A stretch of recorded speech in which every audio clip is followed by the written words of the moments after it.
Hi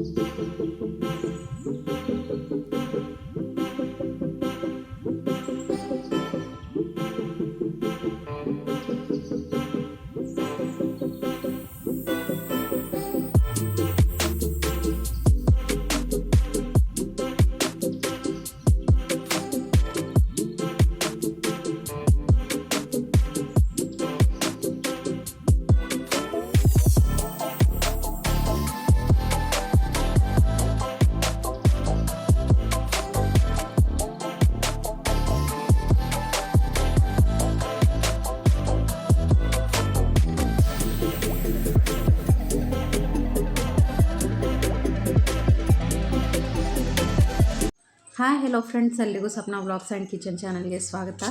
ಎಲ್ರಿಗೂ good morning, ಶುಭೋದಯ ಅಂತ ಹೇಳ್ತಾ ಎಲ್ಲರೂ ಹೆಂಗಿದ್ದೀರಾ, ಚೆನ್ನಾಗಿದ್ದೀರಾ ಅಂತ ಅಂದ್ಕೊಂಡು ಇವತ್ತಿನ ವ್ಲಾಗ್ನ ಸ್ಟಾರ್ಟ್ ಮಾಡ್ತಿದ್ದೀನಿ.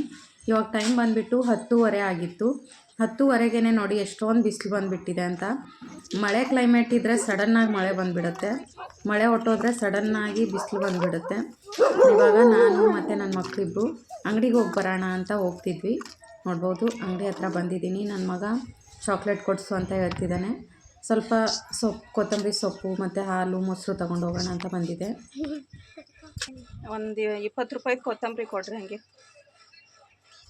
ನೋಡ್ಬೋದು, ಅಲ್ಲಿ ಅಂಗಡೀಲಿ ಮಾರಕ್ಕೆ ಅಂತ ಇಟ್ಟಿರೋ ಮಿರರಲ್ಲಿ ಅಪೋಸಿಟ್ ಸೈಡು ನನ್ನ ಮಗಳು ನಿಂತಿದ್ದಾಳೆ, ಕಾಣಿಸ್ತಿದ್ದಾಳೆ ನೋಡಿ ಮಿರರಲ್ಲಿ. ಆದಿ ಮತ್ತು ಅವಳು ಇಬ್ಬರು ಮಾತಾಡ್ಕೊತಿದ್ದಾರೆ ಏನು ತಗೊಳ್ಳೋಣ ಏನು ಅಂತ.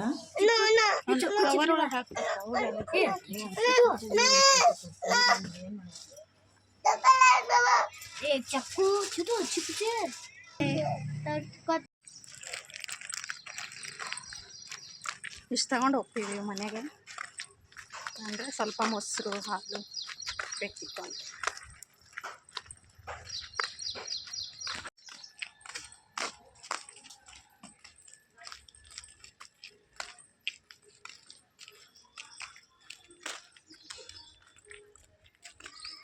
ಹೋಗ್ತಿದ್ದಾರೆ, ಇಬ್ಬರು ಕೈ ಹಿಡ್ಕೊಂಡು ಹೋಗ್ತಿದ್ದಾರೆ.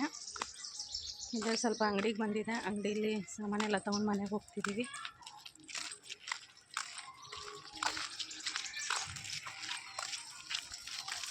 ನೋಡ್ಬೋದು ಫ್ರೆಂಡ್ಸ್, ಆಗಲೇ ಹೋಗಬೇಕಾದ್ರೆ ಫುಲ್ಲು ಬಿಸಿಲಿತ್ತು. ಇವಾಗ ಸ್ವಲ್ಪ ಬಿಸಿಲು ಕಡಿಮೆ ಆಗಿದೆ. ಮನೆಗೆ ಬಂದೆ ನಾನು ಎಲ್ಲನೂ ತೊಗೊಂಡು. ನನ್ನ ಮಕ್ಕಳಿಬ್ಬರು ಆಲ್ರೆಡಿ ಅವ್ರ ಅಪ್ಪಾಜಿ ಹತ್ರ ಹೋಗಿ ಒಳಗಡೆ ನಿಂತ್ಬಿಟ್ಟಿದ್ದಾರೆ. ಓಡಿ ಬರ್ತಾರೆ ಅವರು, ಹೇಳ್ಬಾರ್ದು ಆ ರೀತಿ ಓಡಿ ಬರ್ತಾರೆ. ನೋಡ್ಬೋದು ಫ್ರೆಂಡ್ಸ್, ಮಧ್ಯಾಹ್ನ ಊಟ ಎಲ್ಲ ಆಯಿತು. ಊಟ ಎಲ್ಲ ಮಾಡಿಕೊಂಡು ನನ್ನ ಮಕ್ಕಳಿಬ್ಬರು ಮಲಗಿದ್ದಾರೆ. ಫುಲ್ಲು ಮಳೆ ಕ್ಲೈಮೇಟ್ ಇತ್ತು ಆಗಲೇ, ಇವಾಗ ಮಳೆ ಬರ್ತಿದೆ. ಅದಕ್ಕೆ ನೋಡಿ, ಇವಾಗ ಟೈಮ್ ಬಂದುಬಿಟ್ಟು 3 ಗಂಟೆ ಆಗಿದೆ. ಆದರೂ ಕೂಡ ಸ್ವಲ್ಪ ಕತ್ಲೆ ಆಗಿರೋ ಥರ ಅನ್ನಿಸ್ತಿದೆ. ಮನೇಲಿ ಕೂಡ ಬೆಳಕಿಲ್ಲ. ನನ್ನ ಮಕ್ಕಳಿಬ್ಬರು ಮಲಗಿದ್ದಾರೆ ಅಲ್ಲಿ. ಮಧ್ಯಾಹ್ನ ಊಟ ಮಾಡ್ಕೊಂಡು ಮಲ್ಕೊಂಡ್ಬಿಟ್ರು ಅವರು. ಮಳೆ ಬರ್ತಿದೆ ನೋಡ್ಬೋದು.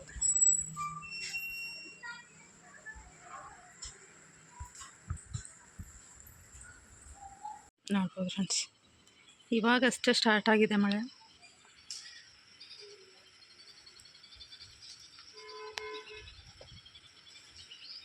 ನೋಡ್ಬೋದು ಫ್ರೆಂಡ್ಸ್, ನನ್ನ ಮಕ್ಕಳಿಗೆ ಅವ್ರ ಅಪ್ಪಾಜಿ ಹತ್ರನೇ ಬಿಟ್ಬಿಟ್ಟು ನಾನಿಲ್ಲಿ ನನ್ನ ಫ್ರೆಂಡ್ ಮನೆಗೆ ಬಂದಿದ್ದೆ. ಅಂದರೆ ಅವರು ಒಂದು ಸಿಲ್ಕ್ ಸ್ಯಾರಿದು, ಅಂದರೆ ಸ್ವಲ್ಪ ಬಟ್ಟೆ ಹೇಗಿದೆ ಇದು ಅಂದರೆ ಸ್ವಲ್ಪ ರಫ್ ಆಗಿರೋದ್ರಿಂದ ಸ್ಯಾರಿ ನೀಟಾಗಿ ಕೂರೋದಿಲ್ಲ. ಅಂದರೆ ಸ್ಯಾರಿ ಉಟ್ಕೊಂಡಾಗ ಪ್ಲೇಟ್ಸ್ ಎಲ್ಲ ನೀಟಾಗಿ ಆಗೋದಿಲ್ಲ ಅಂದ ಆ ಸ್ಯಾರಿಯಿಂದ ಅನಾರ್ಕಲಿ, ಲಾಂಗ್ ಅನಾರ್ಕಲಿ ಡ್ರೆಸ್ ಥರ ಸ್ಟಿಚ್ ಮಾಡ್ಕೊಳ್ಳೋಣ ಅಂತ ಅಂತಿದ್ರು ಅವರು. ಅದಕ್ಕೆ ನಾನು ಸ್ವಲ್ಪ ಅಪ್ಪರ್ ಪಾರ್ಟು ಕಟ್ ಮಾಡಿಕೊಡಿ ಅಂತ ಹೇಳಿದ್ದಕ್ಕೆ ಕಟ್ ಮಾಡಿಕೊಟ್ಟಿದ್ದೆ. ಮತ್ತು ಇದು ಸ್ವಲ್ಪ ಸ್ಲಿಪ್ ಆಗ್ತಿತ್ತು, ಸ್ಟಿಚ್ ಮಾಡಬೇಕಾದ್ರೆ ಸ್ಲಿಪ್ ಆಗ್ತಿತ್ತು ಅಂತ ನಾನು ಒಂದು ಲೈನ್ ಸ್ಟಿಚ್ ಮಾಡಿದೆ, ಮತ್ತು ಅವರು ಒಂದು ಲೈನ್ ಸ್ಟಿಚ್ ಮಾಡಿದ್ರು. ನಾನು ಮಾಡಿದಾದಮೇಲೆ ಅವರು ಕೂಡ ಮಾಡಿದರು. ನೋಡಿ ಸೂಪರಾಗಿ ಬಂದಿತ್ತು.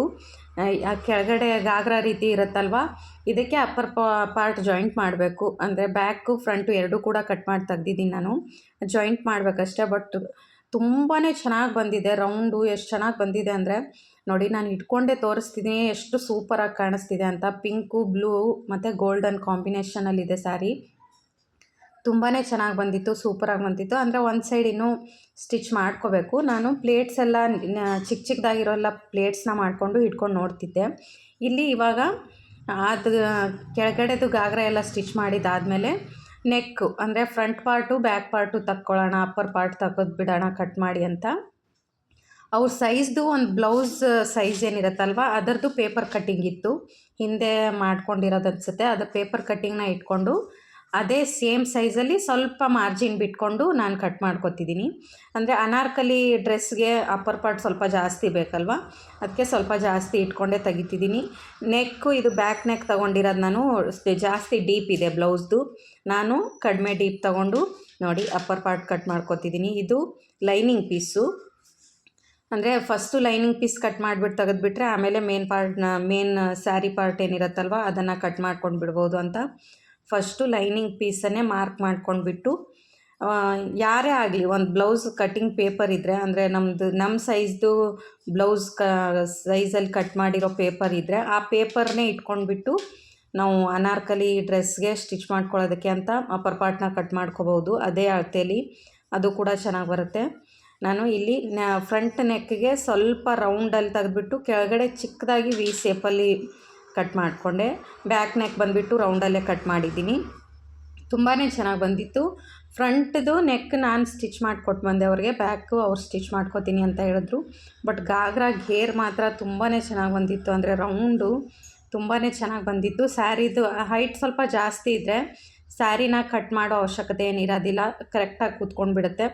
ಈ ಕಟ್ ಮಾಡ್ಕೊತಿದ್ದೀನಲ್ವ ಲೈನಿಂಗ್ ಪೀಸು, ಈ ಲೈನಿಂಗ್ ಪೀಸ್ಗೆ ನಮ್ಮ ಮೇನ್ ಸ್ಯಾರಿ ಪೀಸ್ ಏನಿರುತ್ತಲ್ವ ಅದನ್ನು ಜಾಯಿಂಟ್ ಮಾಡ್ಕೊಂಡ್ಬಿಟ್ಟು ಈ ಅಪ್ಪರ್ ಪಾರ್ಟು ಮತ್ತು ಸ್ಟಿಚ್ ಮಾಡಿರೋ ಲೆಹಂಗಾ ಪಾರ್ಟ್ ಎರಡೂ ಕೂಡ ಜಾಯಿಂಟ್ ಮಾಡ್ಕೊಂಡಾಗ ಮತ್ತಿಷ್ಟು ಮಾರ್ಜಿನ್ನು ಸ್ಟಿಚಿಂಗಲ್ಲೇ ಹೊರಟೋಗ್ಬಿಡುತ್ತೆ, ಆವಾಗ ಲೆಂತ್ ಕರೆಕ್ಟ್ ಆಗಿಬಿಡುತ್ತೆ. ನೋಡಿ ಫ್ರಂಟ್ ನೆಕ್ ಬಂದುಬಿಟ್ಟು ಈ ರೀತಿ ಸ್ವಲ್ಪ ರೌಂಡೇ ತೆಗೆದುಬಿಟ್ಟು ಸ್ವಲ್ಪ ವಿ ಶೇಪಲ್ಲಿ ಕಟ್ ಮಾಡಿದ್ದೀನಿ.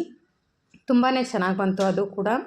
ನೋಡಿ ಇಲ್ಲಿ ಮೇನ್ ಸ್ಯಾರಿ ಪಾರ್ಟ್ ಇದು, ಅಂದರೆ ಅಪ್ಪರ್ ಪಾರ್ಟ್ ಸ್ಟಿಚ್ ಮಾಡ್ಕೊಳ್ಳೋದಕ್ಕೆ ಅಂತ ಶರ್ಗಿನ್ ಸೈಡ್ ಏನಿರುತ್ತಲ್ವ ಅದು ಸ್ವಲ್ಪ ಸ್ಟೋನ್ ವರ್ಕ್ ಇರೋದಿದ್ದರಿಂದ ಶರ್ಗಿನ್ ಸೈಡರ್ ಇರೋದನ್ನ ತೊಗೊಂಡಿದ್ದೀವಿ. ಅಂದರೆ ಫುಲ್ಲು ಸ್ಯಾರಿ ಬಂದುಬಿಟ್ಟು ಸ್ಟೋನ್ ವರ್ಕ್ ಇಲ್ಲ, ಶರ್ಗಿಗೆ ಸ್ವಲ್ಪ ಸ್ಟೋನ್ ವರ್ಕ್ ಇತ್ತು, ಅದಕ್ಕೆ ಅದನ್ನು ಅಪ್ಪರ್ ಪಾರ್ಟ್ ಸ್ಟಿಚ್ ಮಾಡಿಕೊಂಡ್ರೆ ಚೆನ್ನಾಗಿರುತ್ತೆ ಅಂತ ಅದು ತೊಗೊಂಡಿದ್ದೀವಿ. ಲೈನಿಂಗ್ ಪೀಸ್ನ ಅಳತೆ ಮಾಡಿಕೊಂಡು ಕಟ್ ಮಾಡಿಕೊಂಡ್ರೆ ಅದೇ ಲೈನಿಂಗ್ ಪೀಸ್ನ ಇಟ್ಕೊಂಡೆ ಸ್ಯಾರಿ ಪಾರ್ಟ್ನ ಅಂದರೆ ಮೇನ್ ಪಾರ್ಟ್ ಏನಿರುತ್ತಲ್ವ ಅದನ್ನು ಕಟ್ ಮಾಡ್ಕೊಂಡು ಬಿಡ್ಬೋದು. ಆಮೇಲೆ ಸ್ಟಿಚ್ ಮಾಡ್ಕೋಬೇಕಾದ್ರೆ ಎಕ್ಸ್ಟ್ರಾ ಏನಿರುತ್ತಲ್ವ ಅದನ್ನು ಕಟ್ ಮಾಡಿಕೊಂಡ್ರೆ ಕರೆಕ್ಟಾಗಿಬಿಡುತ್ತೆ, ನೋಡ್ಬೋದು. ಅದಕ್ಕೆ ನಾನು ಫಸ್ಟ್ ಬಂದುಬಿಟ್ಟು ಲೈನಿಂಗ್ ಪೀಸ್ನೇ ಕಟ್ ಮಾಡ್ಕೊಂಡಿದ್ದು. ಈಸಿಯಾಗಿ ಸ್ಟಿಚ್ ಮಾಡ್ಕೋಬೋದು, ಅಂದರೆ ಒಂದೆರಡು ಪ್ಲೇಟ್ಸ್ ಮಾಡ್ಕೋಬೇಕಾದ್ರೆ ಸ್ವಲ್ಪ ಕೈ ಹಿಡಿಯುತ್ತೆ, ಅಂದರೆ ಕೆಳಗಡೆ ಪಾರ್ಟು ಸ್ಟಿಚ್ ಮಾಡಬೇಕು. ನಾವು ಘಾಗ್ರಾ ಪಾರ್ಟ್ ಏನು ಕಟ್ ಮಾಡಿರ್ತೀವಲ್ವ ಅದನ್ನು ಸ್ಟಿಚ್ ಮಾಡ್ಕೋಬೇಕಾದ್ರೆ ಸ್ಯಾರಿ ಸ್ಮೂತಾಗಿದ್ದರೆ ಪ್ಲೇಟ್ಸ್ನ ನೀಟಾಗಿ ಮಾಡಿಕೊಂಡು ಸ್ಟಿಚ್ ಮಾಡ್ಕೊಂಡು ಬಿಡ್ಬೋದು ನಾವು. ಸ್ಯಾರಿ ಸ್ವಲ್ಪ ರಫ್ ಆಗಿದ್ದರೆ ಪ್ಲೇಟ್ಸ್ ಮಾಡ್ಕೋಬೇಕಾದ್ರೆ ಸ್ಯಾರಿ ಸ್ಲಿಪ್ ಆಗ್ತಿರುತ್ತೆ. ಈ ಸ್ಯಾರಿ ಕೂಡ ಅದೇ ರೀತಿ ಇತ್ತು, ಸ್ವಲ್ಪ ರಫ್ ಆಗಿತ್ತು, ಆದರೂ ನೀಟಾಗಿ ನೋಡಿಕೊಂಡು, ಅಂದರೆ ಲೈನಿಂಗ್ ಪೀಸ್ ಹಾಕ್ಕೊಂಡು ಅವರೇ ಸ್ಟಿಚ್ ಮಾಡಿದರು, ನಮ್ಮ ಫ್ರೆಂಡೇ ಸ್ಟಿಚ್ ಮಾಡಿದ್ರು. ಲೈನಿಂಗ್ ಪೀಸ್ ಹಾಕೋಕೆ ಮುಂಚೆ ತುಂಬಾ ಜಾರ್ತಿತ್ತು ಸೀರೆ, ಅದಕ್ಕೆ ಸ್ವಲ್ಪ ನಾನು ಸ್ಟಿಚ್ ಮಾಡಿಕೊಟ್ಟೆ ಅವ್ರಿಗೆ. ಈ ಅಪ್ಪರ್ ಪಾರ್ಟ್ ಸ್ವಲ್ಪ ಅಳತೆ ನೋಡಿಬಿಟ್ಟು ಕಟ್ ಮಾಡಿಕೊಡಿ ಅಂದಿದ್ದಕ್ಕೆ ನಾನು ಹೋಗಿ ಕಟ್ ಮಾಡಿಕೊಟ್ಟು ಬಂದೆ. ನೋಡಿ ಇದು ಫ್ರಂಟ್ ನೆಕ್ ಹಾಕಿರೋದ್ರಿಂದ ಸ್ವಲ್ಪ ಅಲ್ಲಿ ವಿ ಶೇಪಲ್ಲಿ ಕಟ್ ಮಾಡ್ಕೊಂಡಿದ್ನಲ್ವ ಅದನ್ನು ಕೂಡ ಇಲ್ಲಿ ಮೇನ್ ಪಾರ್ಟಲ್ಲಿ ಕಟ್ ಮಾಡ್ತಿದ್ದೀನಿ, ನೋಡ್ಬೋದು. ಈ ರೀತಿ ಕಟ್ ಮಾಡಿಕೊಂಡ್ರೆ ಚೆನ್ನಾಗಿ ಬರುತ್ತೆ. ಫ್ರಂಟ್ ನೆಕ್ ಚೆನ್ನಾಗಿರುತ್ತೆ, ಬ್ಯಾಕ್ ನೆಕ್ಕು ಸೇಮ್ ಅದೇ ರೀತಿ ರೌಂಡ್ ತಗೊಂಡಿದ್ದೀನಿ ನಾನು. ನೋಡಿ ಎರಡೂ ಕೂಡ ಇಟ್ಬಿಟ್ಟು ತೋರಿಸ್ತೀನಿ ಚೆನ್ನಾಗಿ ಕಾಣಿಸುತ್ತೆ ಅಂತ, ನೋಡ್ಬೋದು. ಈ ರೀತಿ ಬಂತು ಡಿಸೈನು, ನೋಡ್ಬೋದು ಫ್ರೆಂಡ್ಸ್. ಅಷ್ಟೆಲ್ಲ ಕಟ್ ಮಾಡಿ ಸ್ವಲ್ಪ ನಾನು ಸ್ಟಿಚ್ ಮಾಡಿಕೊಟ್ಟೆ, ಅವರು ಸ್ಟಿಚ್ ಮಾಡಿಕೊಂಡ್ರು. ಮಿಕ್ಕಿರೋದನ್ನ ನಾಳೆ ಮಾಡ್ಕೊತೀನಿ ಅಂತ ಅಂದಿದ್ದಕ್ಕೆ ನನ್ನ ಮಕ್ಕಳನ್ನ ಮನೇಲೇ ಬಿಟ್ಟು ಹೋಗಿದ್ನಲ್ವ, ಅವ್ರಿಗೆ ಸಾಯಂಕಾಲ ಟೈಮು ಏನಾದರೂ ಮಾಡಿಕೊಡ್ಬೇಕು ತಿನ್ನೋದಕ್ಕೆ ಅಂತ ಅಲ್ಲೆಲ್ಲ ಅವ್ರಿಗೆ ಹೇಳ್ಬಿಟ್ಟು ನಾನು ಫ್ರಂಟ್ ನೆಕ್ದು ಸ್ವಲ್ಪ ಸ್ಟಿಚ್ ಮಾಡಿಕೊಟ್ಟು ಬಂದೆ, ಅಂದರೆ ಅವ್ರಿಗೆ ಸ್ವಲ್ಪ ಟಫ್ ಅನಿಸುತ್ತೆ ಅಂತ ನಾನು ಸ್ಟಿಚ್ ಮಾಡಿಕೊಟ್ಬಿಟ್ಟು ಬಂದೆ. ಬ್ಯಾಕ್ ಪಾರ್ಟ್ದು ಅವ್ರು ಸ್ಟಿಚ್ ಮಾಡ್ಕೊತೀನಿ ಅಂತ ಹೇಳಿದ್ಕೆ ಸರಿ ಮಾಡ್ಕೊಳ್ಳಿ ಅಂತ ಘಾಗ್ರಾ ಇಷ್ಟು ಲೈನಿಂಗ್ ಪೀಸ್ನ ಅವರೇ ಹಚ್ಕೊಂಡ್ರು. ಅಷ್ಟೆಲ್ಲ ಮುಗಿಸ್ಕೊಂಡು ಮನೆಗೆ ಬಂದೆ ನಾನು. ನೋಡ್ಬೋದು ಫ್ರೆಂಡ್ಸ್, ಆಗಲೇ ಸ್ವಲ್ಪ ಮಳೆ ಬಂತು, ನನ್ನ ಮಕ್ಕಳು ಕೂಡ ಎದ್ದಿದ್ದಾರೆ ನೋಡಿ. ಅವಳಲ್ಲಿ ನಾನು ಶೇಂಗಾ ಹೋಳಿಗೆ ಮಾಡಿಕೊಡ್ತೀನಿ ಅಂದಿದ್ದಕ್ಕೆ ನಾನು ಚೇರ್ ಮೇಲೆ ಕೂತ್ಕೊಂಡು ನೋಡ್ತೀನಿ ಅಂತ ಚೇರ್ ಹಾಕ್ಕೊಂಡಿದ್ದಾಳೆ, ತಾನಾಗೆ ಹೋಗಿ ಹಾಕ್ಕೊಂಡಿದ್ದಾಳೆ ಚೇರ್ನ, ನೋಡ್ಬೋದು. ಅಲ್ಲಿ ಚೇರ್ ಹಾಕ್ಕೊಂಡು ಕೂತ್ಕೊಂಡಿದ್ದಾಳೆ, ಮಾಡ್ಕೊಂಡು ಇವಾಗಷ್ಟೇ ಎದ್ದಿದ್ದಾರೆ ಅವರು. ನಾನು ಅವ್ರಿಗೆಲ್ಲ ಮಲಗಿಸ್ಬಿಟ್ಟು ಸ್ವಲ್ಪ ನಮ್ಮ ಫ್ರೆಂಡ್ ಮನೆಗೆ ಹೋಗಿ ಸಿಲ್ಕ್ ಸ್ಯಾರಿ ಅಂದ್ರೆ ಅನಾರ್ಕಲಿ ಲಾಂಗ್ ಅನಾರ್ಕಲಿ ಡ್ರೆಸ್ ಹೇಗೆ ಸ್ಟಿಚ್ ಮಾಡೋದು ಅಂತ ಕಟ್ ಮಾಡಿಕೊಟ್ಟೆ ಅವ್ರಿಗೆ, ಸ್ವಲ್ಪ ಕಟ್ ಮಾಡಿಕೊಟ್ಟೆ, ಮತ್ತು ಸ್ವಲ್ಪ ಸ್ಟಿಚ್ ಮಾಡಿದೆ ನಾನು ಕೂಡ, ಮತ್ತು ಅವರು ಕೂಡ ಸ್ವಲ್ಪ ಮಾಡಿಕೊಂಡು. ಇನ್ನೂ ಕಂಪ್ಲೀಟ್ ಆಗಿಲ್ಲ, ಕೆಳಗಡೆ ಪಾರ್ಟು ಮತ್ತು ಅಪ್ಪರ್ ಪಾರ್ಟ್ ಕಟ್ ಮಾಡಿದ್ದೀವಿ, ಬ್ಯಾಕ್ ಮತ್ತು ಫ್ರಂಟು ಅಪ್ಪರ್ ಪಾರ್ಟ್ ಕಟ್ ಮಾಡಿದ್ದೀವಿ. ಕೆಳಗಡೆ ಅನಾರ್ಕಲಿ ಘಾಗ್ರಾ ಕೂಡ ರೆಡಿ ಆಗಿದೆ, ಅದನ್ನು ಜಾಯಿಂಟ್ ಮಾಡ್ಕೋಬೇಕು. ಸ್ವಲ್ಪ ಅಷ್ಟೇ ಸ್ಟಿಚ್ ಮಾಡಿಬಿಟ್ಟು ನೆಕ್ಸ್ಟ್ ಅವ್ರಿಗೆ ಸ್ಟಿಚ್ ಮಾಡೋಕ್ಕೆ ಹೇಳಿ ಬಂದೆ ನಾನು ಕಟ್ ಮಾಡಿಬಿಟ್ಟು. ಇವಾಗ ನನ್ನ ಮಕ್ಕಳಿಗೆ ಶೇಂಗಾ ಹೋಳಿಗೆ ಕಡಲೆ ಬೀಜ ಒಬ್ಬಟ್ಟು ಇವಾಗ ತಿಂತಾರಂತ ಅವರಿಬ್ಬರು. ಸಾಯಂಕಾಲ ಟೈಮ್ ಏನಾದರೂ ಮಾಡಿಕೊಡ್ಬೇಕಲ್ವ, ಅದಕ್ಕೆ ಸ್ವಲ್ಪ ಮಾಡಿಕೊಳ್ಳೋಣ. ಒಂದು 2 ಇಲ್ಲ 3 ಒಬ್ಬಟ್ಟು ಅಷ್ಟೇ ಮಾಡ್ತೀನಿ. ಕ್ವಿಕ್ಕಾಗಿ ಮಾಡ್ಕೋಬೋದು, ಅದೇನು ಜಾಸ್ತಿ ಕೆಲಸ ಏನಿಲ್ಲ. ಆಲ್ರೆಡಿ ಡೋ ರೆಡಿ ಮಾಡಿಟ್ಟಿದ್ದೀನಿ ನಾನು, ಅಂದರೆ ಗೋಧಿ ಹಿಟ್ಟು ನಾದ್ಕೊಂಡ್ಬಿಟ್ಟು ನೆನೆಯೋದಕ್ಕೆ ಅಂತ ಆಗಲೇ ಇಟ್ಟಿದ್ದೆ. ಇವಾಗ ಕಡಲೆ ಬೀಜ ಹೂರಣ ಅಂದರೆ ಶೇಂಗಾ ಹೂರಣ ರೆಡಿ ಮಾಡ್ಕೊಳ್ಳೋಣ. ಬನ್ನಿ ಸ್ಟಾರ್ಟ್ ಮಾಡೋಣ. ನೋಡ್ಬೋದು ಫ್ರೆಂಡ್ಸ್, ಆಲ್ರೆಡಿ ನಾನು ಗೋಧಿ ಹಿಟ್ಟು ನಾದ್ಕೊಂಡು ಇಟ್ಕೊಂಡಿದ್ದೀನಿ, ಡೋ ರೆಡಿ ಮಾಡ್ಕೊಂಡು ಇಟ್ಕೊಂಡಿದ್ದೀನಿ. ಅಂದರೆ ಸ್ವಲ್ಪ ಹಿಟ್ಟು ನೆಂದರೆ ಚೆನ್ನಾಗಿ ಬರುತ್ತೆ ಒಬ್ಬಟ್ಟು ಅಂತ. ಇವಾಗ ನೋಡ್ಬೋದು ಒಂದು ಮಿಕ್ಸಿ ಜಾರ್ನ ತೊಗೊಂಡು ಅದಕ್ಕೆ ಎಷ್ಟು ಅಂದರೆ ಒಂದು 2 ಇಲ್ಲ 4 ಒಬ್ಬಟ್ಟು ಮಾಡ್ಕೊತೀನಿ ನಾನು. ಅಂದರೆ ಅವ್ರಿಗೆ ಬೇಕು ಅಂದಾಗ ಮಾಡಿಕೊಟ್ರೆ ಚೆನ್ನಾಗಿರುತ್ತೆ, ಮಾಡಿ ಇಟ್ಬಿಟ್ರೆ ಬೇಡ ಅಂತ. ನೋಡಿ 4 ಒಬ್ಬಟ್ಟಿಗೆ ಎಷ್ಟು ಹೂರ್ಣ ಬೇಕಲ್ಲ ಅಷ್ಟು ಕಡಲೆ ಬೀಜನ ಹಾಕೋತೀನಿ. ಕೂತ್ಕೊಂಡು ಒಂದು 2 ಬೌಲ್, ಒಂದಿಷ್ಟು ಬೌಲ್ ಇರುತ್ತಲ್ವ, ಒಂದು 2 ಬೌಲ್ ಆಗುವಷ್ಟು ಕಡಲೆ ಬೀಜನ ಹಾಕ್ಕೊಂಡಿದ್ದೀನಿ. ಇದಕ್ಕೆ ಸ್ವಲ್ಪ ಇದರ ಜೊತೆನೇ ಬೆಲ್ಲನ ಹಾಕ್ಕೊಂಡು ಗ್ರೈಂಡ್ ಮಾಡ್ಕೊಂಡು ಬಂದುಬಿಟ್ರೆ ಹೂರ್ಣ ರೆಡಿ ಆಗಿಬಿಡುತ್ತೆ. ಆಮೇಲೆ ಒಂದು 2 ಡ್ರಾಪ್ ಆಗುವಷ್ಟು ನೀರನ್ನು ಹಾಕ್ಕೊಂಡು ರೆಡಿ ಮಾಡ್ಕೊಬೇಕು ನಾವು. ನೋಡಿ ನಾವು ಕಡಲೆ ಬೀಜ ಎಷ್ಟು ತಗೊಂಡಿರ್ತೀವಿ ಅದಕ್ಕೆ ರುಚಿಗೆ ಎಷ್ಟು ಬೇಕು ಅಂತ ನೋಡಿಕೊಂಡು ಬೆಲ್ಲನ ಹಾಕ್ಕೋಬೇಕು.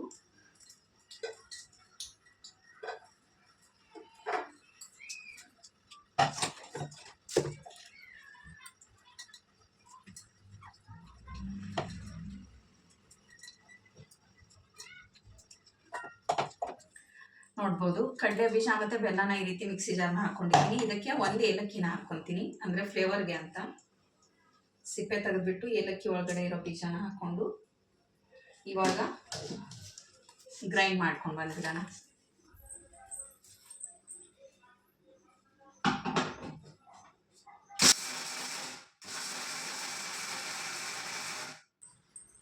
ನೋಡ್ಬೋದು ಫ್ರೆಂಡ್ಸ್, ಈ ರೀತಿ ಸ್ವಲ್ಪ ನೈಸಾಗಿ ನೋಡ್ಬೋದು. ಈ ರೀತಿ ನಾವು ಸಾಂಬಾರಿಗೆಲ್ಲ ಹಾಕಿದಾಗ ಕಡಲೆ ಬೀಜ ಪೌಡ್ರ್ ಹೆಂಗೆ ಗ್ರೈಂಡ್ ಮಾಡ್ಕೋತೀವಲ್ವ ಅದೇ ರೀತಿ ಬೆಲ್ಲ ಮತ್ತು ಕಡಲೆ ಬೀಜನ ಗ್ರೈಂಡ್ ಮಾಡ್ಕೊಂಡಿದ್ದೀನಿ. 1 ಏಲಕ್ಕಿ. ಇದನ್ನು ಇವಾಗ ಒಂದು ಬೌಲಿಗೆ ಟ್ರಾನ್ಸ್ಫರ್ ಮಾಡ್ಕೊಳ್ಳೋಣ. ನೋಡ್ಬೋದು ಈ ರೀತಿ ಒಂದು ಪ್ಯಾನ್ ತೊಗೊಂಡಿದ್ದೀನಿ. ಈ ಪ್ಯಾನ್ಗೆ ನಾವು ಮಿಕ್ಸಿಲಿ ಗ್ರೈಂಡ್ ಮಾಡ್ಕೊಂಡು ಬಂದಿರೋ ಹೂರ್ಣನ ಹಾಕ್ಕೊಂಡ್ಬಿಡೋಣ. ಇದಕ್ಕೆ ಜಾಸ್ತಿ ನೀರು ಹಾಕ್ಕೊಳ್ಬಾರ್ದು, ಒಂದು 2 ಡ್ರಾಪ್ ಅಷ್ಟು ನೀರು ಸಾಕಾಗುತ್ತೆ. ನೋಡ್ಬೋದು ಈ ರೀತಿ ಸಿಂಪಡಿಸ್ಕೊಂಡೆ ಹೂರ್ಣನ ರೆಡಿ ಮಾಡ್ಕೋಬೇಕು. ಜಾಸ್ತಿ ನೀರು ಹಾಕ್ಕೊಂಡ್ಬಿಟ್ರೆ ಮತ್ತೆ ಸುಮ್ಮನೆ ಹೂರ್ಣ ಹಾಳಾಗಿಬಿಡುತ್ತೆ. ನೋಡ್ಬೋದು ಅಂದರೆ ಬೆಲ್ಲನೇ ಸ್ವಲ್ಪ ಅಂಟಿನ ಅಂಶ ಇರುತ್ತೆ ಬೆಲ್ಲದಲ್ಲಿ, ಅದಕ್ಕೆ ಒಂದು 2 ಡ್ರಾಪು ಇಲ್ಲ ಸ್ವಲ್ಪ ನೀರು ಈ ರೀತಿ ಸಿಂಪಡಿಸ್ಕೊಂಡೆ ಹೂರ್ಣನ ರೆಡಿ ಮಾಡ್ಕೊಳ್ಳೋದು. ನೋಡಿ ಈ ರೀತಿ ಉಂಡೆಗಟ್ಟಕ್ಕೆ ಬರಬೇಕು ಹೂರ್ಣ, ಅಂದರೆ ಕರೆಕ್ಟಾಗಿ ಬರುತ್ತೆ ಒಬ್ಬಟ್ಟು. ಈ ರೀತಿ ಹೂರ್ಣದಿಂದ ಕಡಲೆ ಬೀಜ ಉಂಡೆಗಳು ಕೂಡ ಕಟ್ಕೋಬೋದು. ಅಂದರೆ ಒಬ್ಬಟ್ಟು ಮಾಡಿ ಉಳಿದ್ರೆ ಈ ರೀತಿ ಕೈಯಿಂದ ಉಂಡೆ ರೀತಿ ಕಟ್ಬಿಟ್ಟು ಒಂದು ಡಬ್ಬಿಗೆ ಸ್ಟೋರ್ ಮಾಡಿ ಇಟ್ಕೋಬೋದು. ಕಡಲೆ ಬೀಜ ಉಂಡೆ ಆಗಿಬಿಡುತ್ತೆ. ನೋಡ್ಬೋದು ಫ್ರೆಂಡ್ಸ್, ಇವಾಗ ಕಡಲೆ ಬೀಜ ಬೆಲ್ಲ ಏಲಕ್ಕಿ ಹಾಕ್ಕೊಂಡು ಹೂರ್ಣನ ರೆಡಿ ಮಾಡ್ಕೊಂಡಿದ್ದೀವಿ. ಇವಾಗ ಒಬ್ಬಟ್ಟು ಮಾಡ್ಕೊಳ್ಳೋಣ. ಬಿಸಿ ಬಿಸಿ ಒಬ್ಬಟ್ಟು ಮಾಡಿ ನನ್ನ ಮಕ್ಕಳಿಗೆ ಕೊಡ್ತೀನಿ. ನೋಡ್ಬೋದು ಫ್ರೆಂಡ್ಸ್, ಇವಾಗ ಕಡಲೆ ಬೀಜ ಒಬ್ಬಟ್ಟು ಮಾಡ್ಕೋದಕ್ಕೆ ನೋಡಿ ಫಸ್ಟು ಕೈಗೆ ಸ್ವಲ್ಪ ಎಣ್ಣೆನ ಹಚ್ಕೊಂಡು ನಾವು ರೆಡಿ ಮಾಡ್ಕೊಂಡು ಇಟ್ಕೊಂಡಿರೋ ಡೋನ ತಗೋತೀನಿ. ಚಿಕ್ಕ ಉಳ್ಳೆನ ತಗೋಬೇಕು, ಅಂದರೆ ಚಿಕ್ಕ ಚಿಕ್ಕ ಒಬ್ಬಟ್ಟು ಮಾಡ್ಕೊಳ್ಳೋದ್ರಿಂದ ನೋಡ್ಬೋದು ಇಷ್ಟು ಉಳ್ಳೆ ಸಾಕಾಗುತ್ತೆ. ಇದನ್ನು ಸ್ವಲ್ಪ ಲಟ್ಟಿಸ್ಕೊತೀನಿ ಫಸ್ಟು.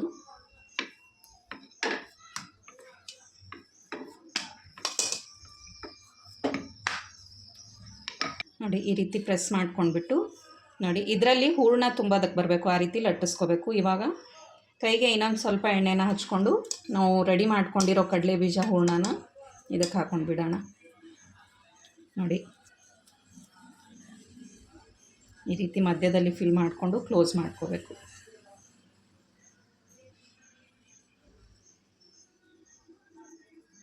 ನೋಡ್ಬೋದು ಮಕ್ಕಳು ಬೇಕು ಅಂದಾಗ ಈ ರೀತಿ ಮಾಡಿಕೊಟ್ರೆ ಇಷ್ಟಪಟ್ಟು ತಿಂತಾರೆ. ನೋಡಿ ಈ ರೀತಿ ಮಾಡಿಕೊಂಡು ಇದಕ್ಕೆ ಲಟ್ಟಿಸ್ಕೊಳ್ಳೋಣ. ನಿಧಾನಕ್ಕೆ ಲಟ್ಟಿಸ್ಕೋಬೇಕು. ಈ ರೀತಿ ಒತ್ಬಿಟ್ಟು ಜಾಸ್ತಿ ಒತ್ಬಿಟ್ಟು ಲಟ್ಟಿಸ್ಕೊಂಡ್ಬಿಟ್ರೆ ಹೂರ್ಣ ಎಲ್ಲ ಆಚೆ ಬಂದುಬಿಡೋ ಚಾನ್ಸಸ್ ಇರುತ್ತೆ. ಅದಕ್ಕೆ ನಿಧಾನಕ್ಕೆ ಲಟ್ಟಿಸ್ಕೋಬೇಕು. ಮತ್ತು ಯಾವುದೇ ಮೈದಾ ಹಾಕಿಲ್ಲ ಇದಕ್ಕೆ, ನಾನು ಗೋಧಿ ಹಿಟ್ಟಿಂದನೇ ಮಾಡ್ಕೊತಿರೋದು.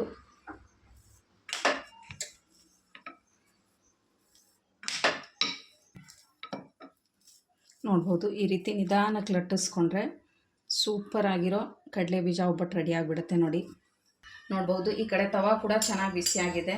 ಇದಕ್ಕೆ ಸ್ವಲ್ಪ ಎಣ್ಣೆ ಇಲ್ಲ ತುಪ್ಪನ ಹಾಕ್ಕೋಬೋದು. ನಾನು ಸ್ವಲ್ಪ ಎಣ್ಣೆನ ಹಾಕ್ಕೋತಿದ್ದೀನಿ.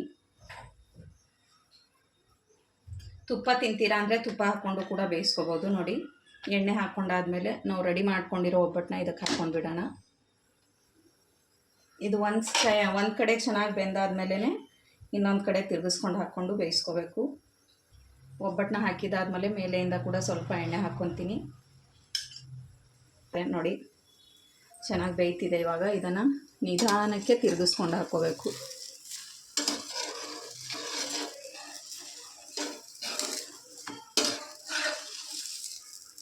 ನೋಡ್ಬೋದು ಈ ರೀತಿ ತಿರುಗಿಸ್ಕೊಂಡು ಹಾಕ್ಕೊಂಡು ಎರಡೂ ಕಡೆನೂ ಚೆನ್ನಾಗಿ ಬೇಯಿಸ್ಕೋಬೇಕು. ಇವಾಗ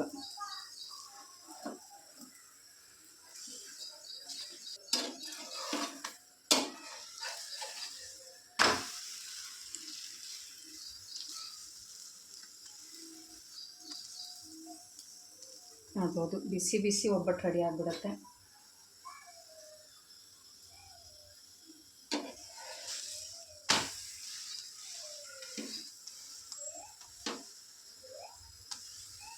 ಎಲ್ಲ ಕಡೆನೂ ಈ ರೀತಿ ಪ್ರೆಸ್ ಮಾಡಿ ಚೆನ್ನಾಗಿ ಬೇಯಿಸ್ಕೊಂಡು ಬಿಡೋಣ. ನೋಡ್ಬೋದು ಫ್ರೆಂಡ್ಸ್, ಬಿಸಿ ಬಿಡಿಸಿ ಕಡಲೆ ಬೀಜ ಒಬ್ಬಟ್ಟು ರೆಡಿ ಆಯಿತು. ಇವಾಗ ಮಕ್ಕಳಿಗೆ ತಿನ್ನೋದಕ್ಕೆ ಅಂತ ಹಾಕ್ಕೊಟ್ಬಿಡ್ತೀನಿ.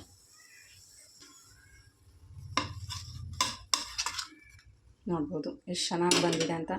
ತುಂಬಾ ಸಾಫ್ಟಾಗಿ ಬರುತ್ತೆ ನೋಡಿ. ನೋಡ್ಬೋದು ಫ್ರೆಂಡ್ಸ್, ಈ ರೀತಿ ಬಿಸಿ ಬಿಸಿ ಕಡಲೆ ಬೀಜ ಒಬ್ಬಟ್ಟನ್ನ ಸಾಯಂಕಾಲ ಟೈಮಲ್ಲಿ ಮಕ್ಕಳಿಗೆ ಮಾಡಿಕೊಟ್ರೆ ತುಂಬಾ ಇಷ್ಟಪಟ್ಟು ತಿಂತಾರೆ. ನನ್ನ ಮಗ ಕೇಳ್ತಿದ್ದ ನಂಗೆ ಮಾಡಿಕೊಡು ಅಂತ, ಅದಕ್ಕೆ ಮಾಡಿಕೊಟ್ಟಿದ್ದೀನಿ. ತುಂಬಾ ಚೆನ್ನಾಗಿ ಸಾಫ್ಟಾಗಿ ಬಂದಿದೆ. ಇವಾಗ ಇಬ್ಬರು ಕೂಡ ತಿಂತಾರೆ. ಇನ್ನೊಂದು 2 ಆಗುತ್ತೆ, ನಾನು ಬೇಗ ಮಾಡ್ಕೊಂಡ್ಬಿಡ್ತೀನಿ ಇವಾಗ. ನೋಡ್ಬೋದು ಫ್ರೆಂಡ್ಸ್, ನನ್ನ ಮಕ್ಕಳಿಬ್ಬರು ತಿಂತಿದ್ದಾರೆ. ತುಂಬ ಚೆನ್ನಾಗಾಗಿದೆ ಅಂತ ಹೇಳ್ಬಿಟ್ಟೆ ತಿಂತಿದ್ದಾರೆ. ಆವಾಗ ಈ ರೀತಿ ಮಾಡಿಕೊಡ್ತಾ ಇರಬೇಕು, ಇಷ್ಟಪಟ್ಟು ತಿಂತಾರೆ ಅವರು. ನೋಡಿದ್ರಲ್ಲ ಫ್ರೆಂಡ್ಸ್, ಒಂದು 4 ಒಬ್ಬಟ್ಟಾಯಿತು ಮಾಡ್ಕೊಂಡಿದ್ದೀನಿ. ಈ ವಿಡಿಯೋ ನಿಮ್ಗೆ ಇಷ್ಟ ಆಗಿದೆ ಅಂತ ಅನ್ಕೊತೀನಿ. ಇಷ್ಟ ಆದರೆ ಒಂದು ಲೈಕ್ ಮಾಡಿ, ಶೇರ್ ಮಾಡಿ, ಕಮೆಂಟ್ ಮಾಡಿ. ಹಾಗೂ ಯಾರಾದರೂ ಹೊಸದಾಗಿ ನೋಡ್ತಿದ್ದೀರಾ ಅಂದರೆ ಸಪ್ನಾ ವ್ಲಾಗ್ಸ್ ಆ್ಯಂಡ್ ಕಿಚನ್ ಚಾನಲ್ನ ಸಬ್ಸ್ಕ್ರೈಬ್ ಮಾಡ್ಕೊಂಡು ನೋಡಿ. ನಾನು ಮತ್ತೆ ಸಿಗ್ತೀನಿ ನೆಕ್ಸ್ಟ್ ವಿಡಿಯೋದಲ್ಲಿ.